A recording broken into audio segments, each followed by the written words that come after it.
तो मैं सबसे सीखने के लिए ही आज यहाँ पे बोलने आया हूँ। और ललित बाबू के बारे में बोलने का मेरा मन 10 साल से पहले से था, क्योंकि जब मैं 12 वर्ष की आयु में था, मेरे घर में मेरे पिताजी भाजपा में हैं, लेकिन मेरे घर में मेरा जन्म जब से हुआ है तब से मुझे ललित बाबू के बारे में ही बताया जाता है। इसलिए क्योंकि मेरे दादा जी को ललित बाबू के साथ काम करने का मौका मिला।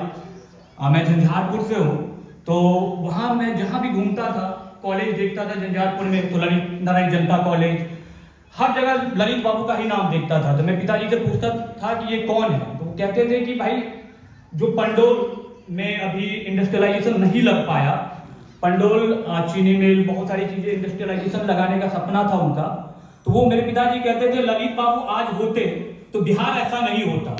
क्योंकि ऐसे व्यक्ति जिनकी सोच है कि मैं रहूं या ना रहूं, बिहार बढ़ के रहेगा, तो उस व्यक्ति के बारे में हम जैसे युवाओं के पीछे बैठे हुए दिल्ली विश्वविद्यालय के छात्र हैं, उनको पढ़ने की जरूरत है।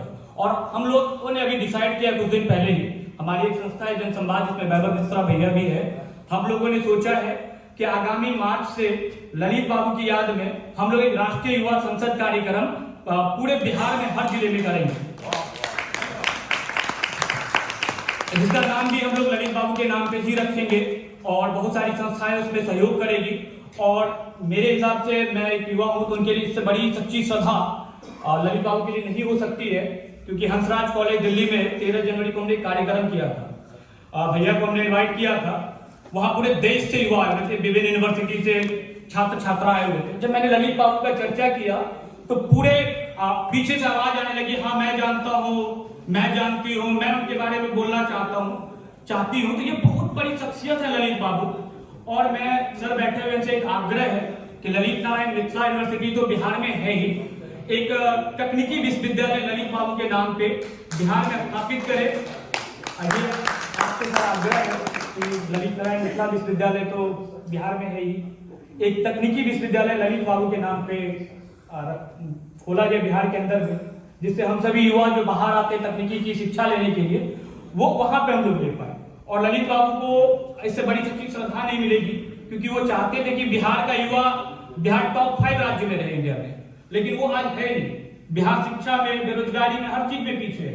तो मैं वो चाहूंगा थोड़ा सा एक तकनीकी विश्वविद्यालय बिहार में खोला जाए, सर से आग्रह करूंगा। और एक छोटा सा मैं वाक्य रखना चाहूंगा, जिससे ललित बाबू की शख्सियत के बारे में आप लोगों को पता चल पाएगा। तक्षशिला के संस्थापक थे चाणक्य, तो तक्षशिला में सिकंदर का आगमन हुआ, तो चाणक्य सारे जो बिहार के या जो भी देश के बड़े बड़े लोग थे उस समय के राजा महाराजा, उनके पास वो गए कि देश लूटने वाला है, आप लोग सचेत हो जाइए। लेकिन चाणक्य की बात को किसी ने नहीं सुना, हर लोगों ने उनके अपने दरवाजे से भगा दिया कि ये क्या बोल रहे हो आप, सारी चीजें। फिर चाणक्य ने एक छोटे से व्यक्ति, एक युवा को पकड़ के पूरे भारत का सम्राट बना दिया।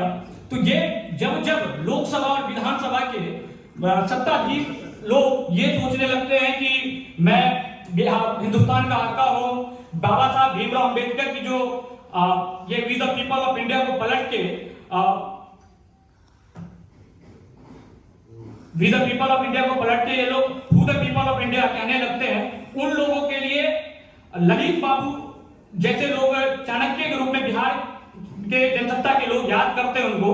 क्योंकि बिहार में एक बार मुझे याद है, मेरे पिताजी ने बताया था कि एक मुख्यमंत्री का चयन करना था, ललित बाबू ने 2 से 3 मिनट में चयन कर दिया था। तो ललित बाबू पूरे देश के चाणक्य थे। इसी के साथ मैं अपनी बात को वाणी को खत्म करूंगा और कोई त्रुटि वाली सबसे माफी चाहूंगा। धन्यवाद।